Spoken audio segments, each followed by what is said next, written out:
ആകാശവാണി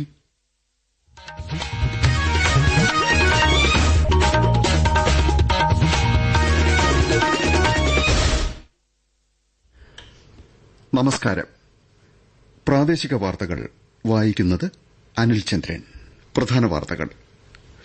സംസ്ഥാനത്ത് നിയമസഭാ തെരഞ്ഞെടുപ്പിന്റെ 354 നാമനിർദ്ദേശ പത്രികകൾ സൂക്ഷ്മ പരിശോധനയിൽ തള്ളി. 1748 പത്രിക സ്വീകരിച്ചു. മുന്നണികളുടെ തെരഞ്ഞെടുപ്പ് പ്രചാരണം ഊർജ്ജിതം. രാഹുൽഗാന്ധി കോഴിക്കോട്ടും മുഖ്യമന്ത്രി പിണറായി വിജയൻ കാഞ്ഞിരപ്പള്ളിയിലും ഇന്ന് പ്രചാരണം നടത്തും. പശ്ചിമേഷ്യൻ സാഹചര്യം യുഎസ് പ്രസിഡന്റ് ഡൊണാൾഡ് ട്രംപുമായി ടെലിഫോണിൽ വിലയിരുത്തിയതായി പ്രധാനമന്ത്രി നരേന്ദ്രമോദി. ട്രാൻസ്ജെൻഡർ അവകാശ സംരക്ഷണ ഭേദഗതി ബിൽ ലോക്സഭ പാസാക്കി. ഖേലോ ഇന്ത്യ ട്രൈബൽ ഗെയിംസ് ഇന്ന് ഛത്തീസ്ഗഡിൽ ആരംഭിക്കും. വാർത്തകൾ വിശദമായി. സംസ്ഥാനത്ത് നിയമസഭാ തെരഞ്ഞെടുപ്പിലെ നാമനിർദ്ദേശ പത്രികകളുടെ സൂക്ഷ്മ പരിശോധന പൂർത്തിയായി. ആകെ ലഭിച്ച 2125 പത്രികകളിൽ 354 എണ്ണം നിരസിച്ചതായി തെരഞ്ഞെടുപ്പ് കമ്മീഷൻ വെബ്സൈറ്റിൽ പറയുന്നു. 1748 പത്രികകൾ സ്വീകരിച്ചു. 3 പേർ പത്രിക പിൻവലിച്ചിട്ടുണ്ട്. നാളെ വരെ പത്രിക പിൻവലിക്കാം. ഇതോടെ സംസ്ഥാനത്തെ മത്സരചിത്രം വ്യക്തമാകും.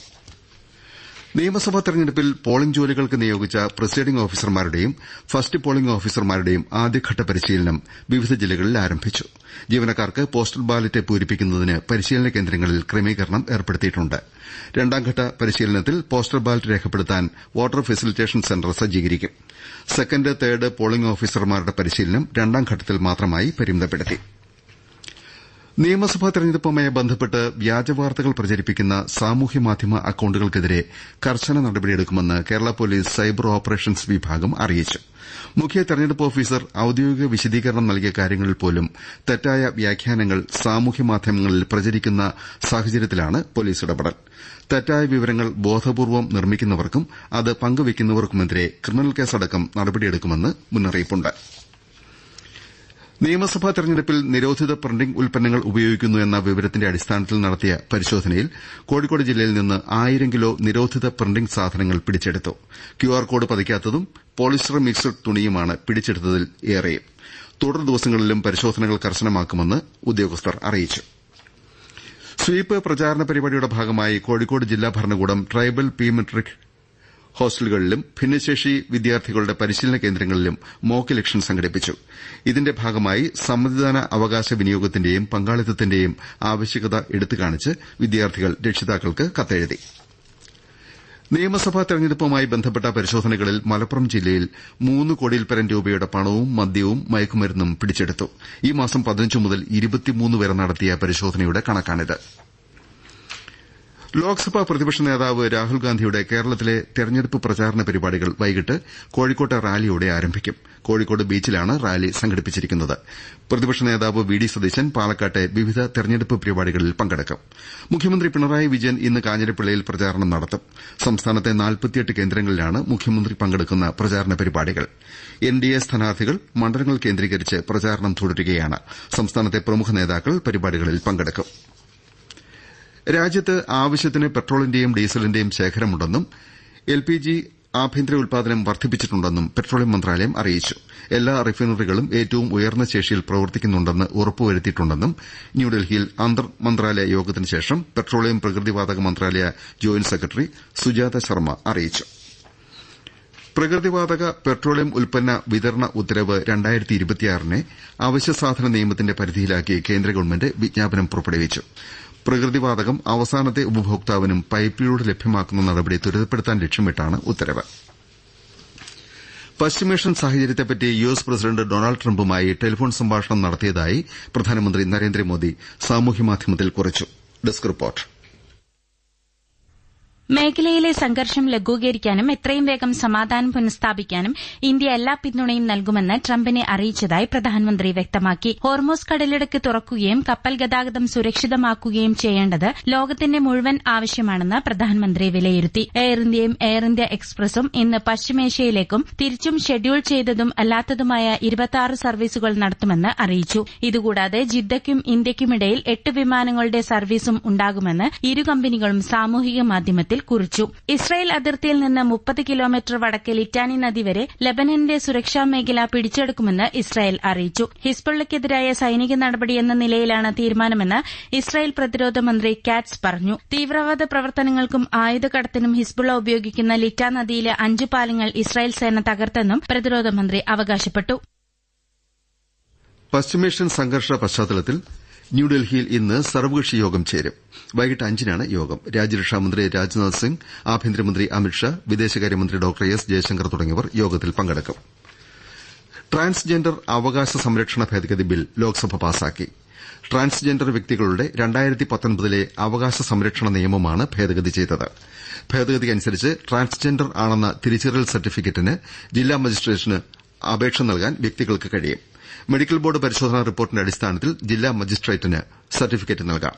7 വർഷം മുൻപ് ട്രാൻസ്ജെൻഡറുകളുടെ സംരക്ഷണത്തിനായി പാർലമെന്റിൽ ബിൽ കൊണ്ടുവന്നതും ഇപ്പോൾ ഭേദഗതി കൊണ്ടുവന്നതും സമൂഹത്തിൽ ഒട്ടേറെ പ്രശ്നങ്ങൾ നേരിടുന്ന ട്രാൻസ്ജെൻഡറുകളുടെ പരിരക്ഷ ഉറപ്പാക്കുന്നതിലെ പ്രധാനമന്ത്രിയുടെ പ്രതിബദ്ധത വ്യക്തമാക്കുന്നതായി കേന്ദ്രമന്ത്രി ഡോക്ടർ വീരേന്ദ്രകുമാർ പറഞ്ഞു. ഈ വർഷത്തെ ഹജ്ജിന് സംസ്ഥാന ഹജ്ജ് കമ്മിറ്റി വഴി തെരഞ്ഞെടുക്കപ്പെട്ടവർ നേരത്തെ അടച്ച 2 ഗഡു തുകയ്ക്ക് പുറമെ ബാക്കി തുക ഈ മാസം 31-നകം അടയ്ക്കേണ്ടതാണെന്ന് കേന്ദ്ര ഹജ്ജ് കമ്മിറ്റി അറിയിച്ചു. കോഴിക്കോട് എംബാർക്കേഷൻ പോയിന്റ് വഴി പോകുന്നവർ 91,100 രൂപയും കൊച്ചി വഴി പോകുന്നവർ 69,450 രൂപയും കണ്ണൂരിൽ നിന്ന് പോകുന്നവർ 74,600 രൂപയുമാണ് അടയ്ക്കേണ്ടത്. ഇടുക്കി ജലവൈദ്യുത പദ്ധതിയുടെ ഭാഗമായ കല്ലാർ ഡാമിലെ അടിഞ്ഞുകൂടിയ ചെളി നീക്കം ചെയ്യുന്ന ജോലി ഇന്ന് ആരംഭിക്കും. ഈ മാസം 30 വരെ നീളുന്ന പ്രവൃത്തികളുടെ ഭാഗമായി ഡാമിലെ ശേഷിക്കുന്ന വെള്ളം ഒരു ഷട്ടർ ഉയർത്തി ഒഴുക്കിവിടും. ഇതിനു മുന്നോടിയായി ഡാമിലെ സൈറൺ മുഴക്കും. ഇതിൽ പരിഭ്രാന്തരാകരുത് എന്നും ഈ മാസം 30 വരെ പുഴയിൽ ഇറങ്ങരുതെന്നും ജില്ലാ ദുരന്ത നിവാരണ അതോറിറ്റി അറിയിച്ചു. ഖേലോ ഇന്ത്യ ട്രൈബൽ ഗെയിംസ് ഇന്ന് ഛത്തീസ്ഗഡിൽ ആരംഭിക്കും. റായ്പൂർ, ജഗ്ദൽപൂർ, അംബികാപൂർ എന്നിവിടങ്ങളിലെ വേദികളിൽ ഏപ്രിൽ 3 വരെയാണ് മത്സരങ്ങൾ. 3000-ലേറെ ഗോത്രവർഗ്ഗ കായിക താരങ്ങൾ ഗെയിംസിൽ പങ്കെടുക്കും. 9ാം ക്ലാസ്സിലെ വാർഷിക പരീക്ഷയിൽ കലാ കായിക ആരോഗ്യ പ്രവൃത്തി പരീക്ഷയുടെ ചോദ്യപേപ്പർ വിതരണത്തിൽ കോഴിക്കോട്ടെ ഒരു സ്കൂളിൽ ആശയക്കുഴപ്പമുണ്ടായതായി ശ്രദ്ധയിൽപ്പെട്ടു. ഇതേപ്പറ്റി അന്വേഷണം നടത്താൻ പൊതുവിദ്യാഭ്യാസ സെക്രട്ടറിയെ മന്ത്രി വി ശിവൻകുട്ടി ചുമതലപ്പെടുത്തി. കണ്ണൂർ കണ്ടവം പോലീസ് സ്റ്റേഷനിലെ special branch senior civil police ഓഫീസറുടെ വീടിന് നേരെ ബോംബെറിഞ്ഞ സംഭവത്തിൽ 2 പേരെ പോലീസ് അറസ്റ്റ് ചെയ്തു. നിരവധി കേസുകളിലെ പ്രതികളായ രാഹുൽ കോളയാട്, ജിതിൻ കക്കയങ്ങാട് എന്നിവരാണ് പിടിയിലായത്. ഈ മാസം 19-ന് പുലർച്ചെയായിരുന്നു ആക്രമണം. ആകാശവാണി തിരുവനന്തപുരം നിലയത്തിന്റെ ഈ വർഷത്തെ സ്വാതിതിരുനാൾ സംഗീതോത്സവത്തിന് തിരുവനന്തപുരം സ്വാതിതിരുനാൾ സംഗീത കോളേജിൽ തിരിതെളിഞ്ഞു. ചടങ്ങിൽ അശ്വതി തിരുനാൾ രാമവർമ്മ, ആകാശവാണി തിരുവനന്തപുരം പ്രോഗ്രാം മേധാവി P A. Biju, college principal professor V R. Veena തുടങ്ങിയവർ സന്നിഹിതരായിരുന്നു. കേരളത്തിലെ 12 ജില്ലകളിൽ നാളെ വരെ പകൽ താപനില ഉയരാൻ സാധ്യതയുണ്ടെന്ന് കാലാവസ്ഥാ വകുപ്പ് മുന്നറിയിപ്പ് നൽകി. ഇടുക്കി, വയനാട് ഒഴികെ ജില്ലകളിൽ മഞ്ഞ ജാഗ്രത നൽകിയിട്ടുണ്ട്. പുരുഷന്മാർ സ്ത്രീവേഷം കെട്ടി വിളക്കെടുക്കുന്ന ചവറ കൊറ്റൻകുളങ്ങര ദേവീക്ഷേത്രത്തിലെ ചമയവിളക്ക് ഉത്സവം ആരംഭിച്ചു.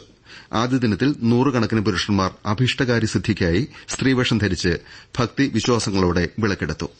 ചമയവിളക്ക് ഉത്സവം ഇന്ന് പൂർത്തിയാകും.